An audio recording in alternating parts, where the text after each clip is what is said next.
2000 ఉదాహరణ 2010 తర్వాత మనకు సోషల్ మీడియా చాలా ఎక్స్ట్రీమ్ పెరిగింది. ఇప్పుడు నేను 2000 సినిమాలకు ముహూర్తాలు పెట్టుంటా. 2 సార్లు చంద్రబాబు నాయుడు గారిని సీఎంగా ఆయన సీట్‌లో కూర్చోబెట్టినా. సో, ఇట్లా చాలా జరిగినాయి. ఇవాళ ఉన్న వైడ్ రేంజ్ ఆఫ్ పబ్లిసిటీ ఆ రోజు నాకు లేదు. సమాజంలో లేదు. సో, లేదు కాబట్టి నేను వేస్టా? కాదు. సో, ఈ జనరేషన్ నేనెప్పుడో నేను 13వ సంవత్సరంలో నాకు 11, 12 సంవత్సరాలు ఉన్నప్పుడు ఫస్ట్ సినిమా నేను ముహూర్తం చేసింది. సో, దాని తర్వాత లాస్ట్ సినిమా నాది 'యోగి' ప్రభాస్‌ది. నా లాస్ట్ సినిమా. దాని తర్వాత ఇంక నేను సినిమాలు ఆపేసి అంటే ముహూర్తాలు, పూజలు ఆపేసి టోటల్‌గా నేను ఆస్ట్రాలజీ వరకు డైవర్ట్ అయినా. ఓకే. అది కూడా పెద్దాయన ఉన్నప్పుడు నేను అంతకుముందు నేను యాక్చువల్‌గా రాయల్ ఛాలెంజ్ అనేటువంటి ఒక వాటర్‌కు బీర్, సోడా, వాటర్‌కు నేను ఉమ్మడి ఆంధ్రప్రదేశ్ డీలర్ నేను.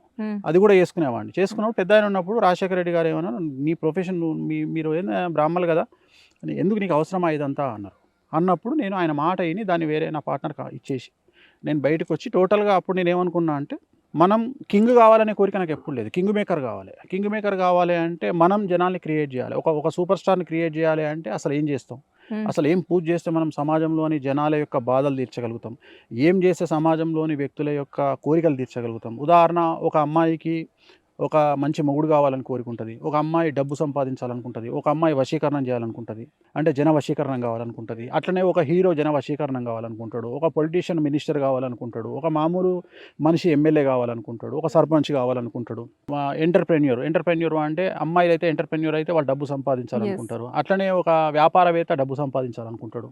అలాగే డబ్బు లేనివాడు చాలా హ్యాపీగా బతుకుతాడు. డబ్బు వచ్చినవాడు నిద్ర లేని రాత్రులు గడుపుతాడు. ఎందుకంటే ఆ డబ్బుని ఎట్లా కాపాడుకోవాలి, ఈడీని ఎట్లా కాపాడుకోవాలి, ఇన్కమ్ ట్యాక్స్‌ని ఎట్లా కాపాడుకోవాలి. సో, సాధ్యమైనంత వరకు ఈ ప్రపంచంలో డబ్బున్న వాళ్ళకి 90%, 99% నిద్ర ఉండదు రాత్రిపూట. మీ సంగతి ఏంటి సార్ మరి? నేను నిద్ర లేని రాత్రులు గడిపేంత డబ్బు నా దగ్గర లేదు. అంటే మీ మెయింటెనెన్స్ చూసిన వాళ్ళు ఎవరు కూడా మెయింటెనెన్స్ అంటే డబ్బు సంపాదించాలి అంటే కసుండాలి. డబ్బు ఖర్చు పెట్టాలంటే దమ్ముండాలి. ఓకే. డబ్బును ఎంజాయ్ చేయాలి అంటే ఇంకా చాలా ఉండాలి. అది కెమెరా ముందు చెప్పలేను నేను. అర్థమైందా? సో, చాలామంది డబ్బు సంపాదించి తన కుటుంబం కోసం వదిలిపెట్టి పోతారు. నేనేమంటా అంటే ఫస్ట్ డబ్బు సంపాదించి నువ్వు ఎంజాయ్ చేసి చచ్చిపో. నేను కొన్నిటికి నేను పూర్తి విరుద్ధం. ఉదాహరణ, నేను చిట్టీలు వేయడానికి వ్యతిరేకం, లోన్లు తీసుకోవడానికి వ్యతిరేకం, ఇన్సూరెన్సులు చేయడానికి వ్యతిరేకం. నా మనసు ఒప్పుకోదు. నేనేమంటా అంటే చాలామంది ఇన్సూరెన్సులు చేస్తారు. అవి నీడ్స్ కదా జనరల్‌గా. నీడ్స్ కదా అంటే వాళ్ళ ఉద్దేశం ఏంటంటే వాళ్ళు చచ్చిపోయినాక కుటుంబానికి పనికొస్తాయని. అంటే అరే నీ సావు నీ కుటుంబాన్ని కాపాడుతుంది అంటే దానికంటే దరిద్రం ఇంకే ఉందిరా. నువ్వు బతికున్నప్పుడు నువ్వు బతికున్నప్పుడు సంపాదించి నీ కుటుంబాన్ని చూసుకో. నేను ఉదాహరణ చెప్తా. 100 కోట్ల రూపాయల ప్రాపర్టీ సంపాదించిండు ఒక భార్యాభర్తలు. కొడుకు బండి మీద కాలేజీకి పోతుండు, బిడ్డ బండి మీద కాలేజీకి పోతుంది. మరి బతికేందుకమ్మా? 100 కోట్లు దేనికి పెడతావురా? రేపు నువ్వు చచ్చిపోయినాక కదా నీ పిల్లలకు రావాల్సింది. అదేదో ఇప్పుడే వాళ్ళకు చెరొక కారు కొనిచ్చి కాలేజీకి పంపించచ్చు కదా. అది నా స్టైల్. అర్థమైందా? నువ్వు చచ్చినాక వీళ్ళ ప్రాపర్టీ నిలబెడతాడా, లేకుంటే నీ కొడుకు తీసుకుపోయి ఒకటే ఐపీఎల్ ఉటాంచేస్తాడా, బెట్టింగ్ పెట్టి ఒకటే ఐపీఎల్ లేపేస్తాడా? ఈ 100 కోట్లు వానికి మ్యాక్సిమం 5 రోజులు చాలు 100 కోట్లు లేపనికి. ఏది ఐపీఎల్లో పెడితే. అట్లనే నీ అమ్మాయి ఎవరినో ప్రేమించి మామిడికాయ పచ్చడి తినిపించడానికో, లేకపోతే నెత్తికి మసాజ్ చేసేటోనికో, లేకపోతే పెరుగన్నం కలిపి నోట్లో పెట్టేటోనికో ప్రేమించిందనుకో, వాడు తీసుకొచ్చి కార్ ముందర పెట్టి మీ అమ్మాయిని పటాయించి ఈ 100 కోట్లు వేసుకొని పీకిండనుకో, రాత్రి కథం అయిపోతుంది కదా కిస్సా. సో, అట్లాంటివి జరగకుండా మీరు ఎంజాయ్ చేయండి రా. మీ పిల్లల్ని మీరు డబ్బులు ఉన్నప్పుడే, మీరు బతికున్నప్పుడే. ఒక తండ్రి కోరిక ఏముంటుంది? నిజమైన తండ్రి ఏం కోరుకుంటాడు? తన కొడుకు కళ్ళ ముందర ఒక బెంజ్ కార్లో తిరిగితే ఆనందాన్ని కోరుకుంటాడు. మరి నేను చచ్చిపోయినాక నా పైసలన్నీ వానికిపోతాయి అంటే కాపాడతాడా లేదా తెలియదు కదా. సో, నేనేమంటా అంటే నీ జీవితంలో డబ్బు సంపాదించి ఎంజాయ్ చేసి ఆ ఉన్న దాంట్లో 100 రూపాయలలో 10 రూపాయలు ఖచ్చితంగా సమాజానికి పంచు. సమాజానికి సేవ చేయి.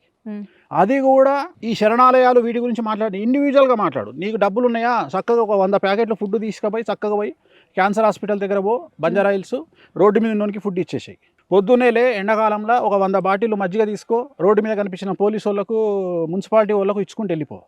సో, ఇండివిజువల్గా హెల్ప్ చేసే ప్రయత్నం చెయ్యి. నేను నా భార్య కలిసి 25 మంది రేప్ విక్టిమ్స్ను దత్తత తీసుకున్నా 2014 నుండి.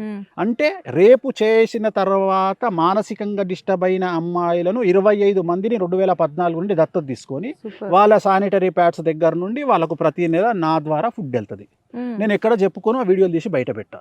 చూడడానికి గొప్పగా కనిపిస్తుందేమో. హైదరాబాద్కు 100 కిలోమీటర్ల దూరంలో ఉన్న ఈ జాగా అఫీషియల్గా గవర్నమెంట్ వాల్యూ ప్రకారం 3.5 లక్షలు.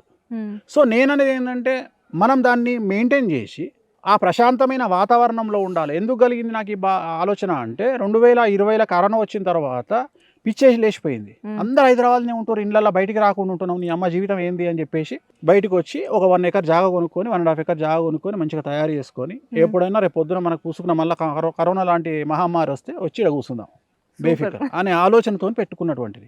సో అందుకని నేను ఏమంటున్నా అంటే సమాజంలో ఎంజాయ్ చేయండి, డబ్బు సంపాదించండి, ఎంజాయ్ చేయండి. ఎందుకంటే గ్యారంటీ చెప్పదలుచుకున్న విషయం ఏంటంటే ఎవరు ఎన్ని రోజులు బ్రతుకుతారో తెలియదు. సో చాలామంది చావుకు భయపడతారు. చావు అనేది విముక్తి. చావుకు భయపడకండి, ఎందుకంటే చావు చనిపోయిన తర్వాత మ్యాక్సిమం మన ఎఫెక్ట్ భూమి మీద 2 గంటలు ఉంటుంది. చచ్చిపోతే ఎంజాయ్ చేయలేం కదా సార్, మరి అందుకనే ఎంజాయ్ చేయమంటున్నా. బతికున్నప్పుడే ఆ ఎంజాయ్మెంట్ మొత్తం చూడమంటున్నారు. నేను అదే చెప్తున్నామ్మా, చచ్చిన తర్వాత ఎంజాయ్ చేయలేము. 2 గంటల తర్వాత మన దహనం చేసిన తర్వాత ఇంటికి వచ్చిన తర్వాత కాఫీలో చక్కెర తక్కువైంది, కాఫీలో చక్కెర ఎక్కువైంది అనే డిస్కషన్ లేదప్ప మనం సచ్చినోడి గురించి మాట్లాడుకునేటువంటి సమాజం ఇప్పుడు లేదు. Yes. అర్థమైందా? అంత పెద్ద బాలసుబ్రహ్మణ్యం చనిపోతే నా ఉద్దేశంలో నేను చాలా గొప్పగా ఊహించుకున్న, బాలసుబ్రహ్మణ్యం గారు చనిపోతే ఈ ప్రపంచం మునిగిపోతుంది అనుకున్నా. కానీ ప్రపంచం మునిగిపోవడు తప్ప ఒక సింగర్ కూడా కనీసం ఒక కామెంట్ పెట్టలే. అప్పుడు అర్థమైంది నాకు, ఓకే మనిషి విలువ ఇదా. సో ప్రపంచంలో నేను ఊహించిన జనాలు చాలామంది కరోనా టైంలో చనిపోతే నా దృష్టిలో మన సిరివెన్నెల సీతారామ శాస్త్రి గారు ఆకాశంలో ఉంటారు నా దృష్టిలో. అట్లనే వేటూరు సుందరరామూర్తి గారితో నేను ఒక 2-3 సినిమాలకు పనిచేయడం జరిగింది. సో ఆయన ఇట్లా పెద్ద పెద్ద వాళ్ళ నా దృష్టిలో ఏమనుకున్నా అంటే వీళ్ళు చనిపోతే ఏదో సంచలనం జరుగుతుంది అని అనుకున్నా నేను. కానీ ఏం జరగల, చాలా నార్మల్గా కనీసం తెలుగు ఇండస్ట్రీ నుండి కూడా ఎవ్వరు పోలేకపోయారు. అంటే అలా రాసిపెట్టి ఉంటాయి జాతకాలు. కరోనా టైంలో అందరూ భయపడ్డారు కదా. సో అందుకని నేను ఏమంటున్నా, బతికున్నప్పుడు ప్రశాంతంగా జీవితాన్ని ఎంజాయ్ చేయండి. ఎంజాయ్ చేసి మీరు ఎంజాయ్ చేయండి, మీ కుటుంబాన్ని ఎంజాయ్ చేయించండి. ఏ రోజు ఎవరు చనిపోతారో తెలియదు కాబట్టి డబ్బు సంపాదించండి. ఒకటే చెప్తా, కసిగా డబ్బు సంపాదించండి, కసిగా డబ్బు సంపాదించండి. అదే లెవెల్లో డబ్బు ఖర్చు పెట్టండి, ఎంజాయ్ చేయండి. కానీ ప్రస్తుతము పరిస్థితులు దానికి వ్యతిరేకంగా ఉన్నాయి. రాబోయే కాలంలో భారతదేశాన్ని చాలా పెద్ద ఆర్థిక మాంద్యం కబలించనుంది కాబట్టి చాలా జాగ్రత్తగా డబ్బులు ఖర్చు పెడుతూ, చాలా జాగ్రత్తగా, ఇప్పుడు ఇంతకుముందు మాట్లాడినట్టుగా ఇప్పుడు లేదు సిచ్యువేషన్, అందుకని లిక్విడ్ క్యాష్ దగ్గర పెట్టుకొని చాలా జాగ్రత్తగా పొదుపుగా ఒక 2-3 ఏళ్ళ తర్వాత మళ్ళీ సెట్ అయినాక మళ్ళీ ఎంటర్టైన్మెంట్ స్టార్ట్ చేయండి. చాలామంది వేణుస్వామి గారు అనేసరికి చాలామంది టాప్ ఆస్ట్రాలజర్స్ అనుకున్న వాళ్ళందరూ కూడా వేణుస్వామి గారిని ఏదో కిందకి తొక్కేసేయాలి అని ట్రై చేస్తూ ఉంటారు. గెంటితే గేట్ కూడా డబుల్ స్పీడ్లో వచ్చినట్లు మీరు ట్రిపుల్ స్పీడ్లో వస్తూ ఉంటారు. So what is your strategy లేదు, ఏముండదమ్మా. ఒకటి గుర్తుపెట్టుకో, చాలామంది వితౌట్ ఏ రీజన్ డాక్టర్ల దగ్గర తిరిగే పేషెంట్ ఉంటారు. వాళ్ళకు అవసరం ఉన్నా లేకున్నా డాక్టర్ దగ్గరికి పోయి నాకు ఏ రోగం ఉంది అని చూపించుకుంటారు. వాళ్ళకి ఏ రోగం ఉండదు, వాళ్ళకు ఉండేది యాంగ్జైటీ డిజార్డర్. సో రోగాలలో 2 రోగాలు ఉంటాయి. ఒకటి బ్రెయిన్ స్ట్రోక్, 2 హార్ట్ స్ట్రోక్. ఈ 2 మా అమ్మ రాలేదనో, తమ్ముడు రాలేదనో, అన్న రాలేదనో ఆగదు. 5 నిమిషాల బండబెట్టి లేపుకొని వెళ్ళిపోతుంది. అట్లనే మర్డర్ చేసినా, మానభంగం చేసినా మన రాజ్యాంగం అందరినీ సమానంగా శిక్షిస్తుంది. రైట్? సో వేణుస్వామి తొక్కేయాలని చూసిరు, తొక్కేయాలి. అసలు వేణుస్వామి చేసిన తప్పే లేనప్పుడు తొక్కడం ఎక్కడిది? నేను ఒక పాయింట్ ఏంటంటే, చాలా పెద్ద సమాజం, తెలుగు సమాజం నేను అర్థం చేసుకోలేను. ఎందుకంటే నేను అంత లెవెల్ నాకు నాలెడ్జ్ లేదు. అంటే తెలుగు స్టేట్స్లో కొంతమందికి ఉన్న నాలెడ్జ్ నాకు లేదు. ఎందుకంటే తెలుగు స్టేట్స్లో పోక్సో కేసులో కూడా హనీ ట్రాప్ ఉంటుంది అని నమ్మే జనాలు ఉన్నటువంటి ఈ తెలుగు స్టేట్స్లో నాకు అంత నాలెడ్జ్ లేదు. ఓకే, సో ఎన్ఆర్ఐ అనగానే 100 కోట్ల రూపాయలు ఉంటాయి అని నమ్మేటువంటి ఈ సమాజం అంత నాలెడ్జ్ నాకు లేదు. ఎందుకంటే నా ఉద్దేశం ప్రకారం నేనేమనుకున్నా అంటే, అమెరికాలో అంటుదోమేవాడు కూడా ఎన్ఆర్ఐ అని నాకు తెలుసు, లండన్లో లాటిన్ గడిగేవాడు కూడా ఎన్ఆర్ఐ అని నాకు తెలుసు.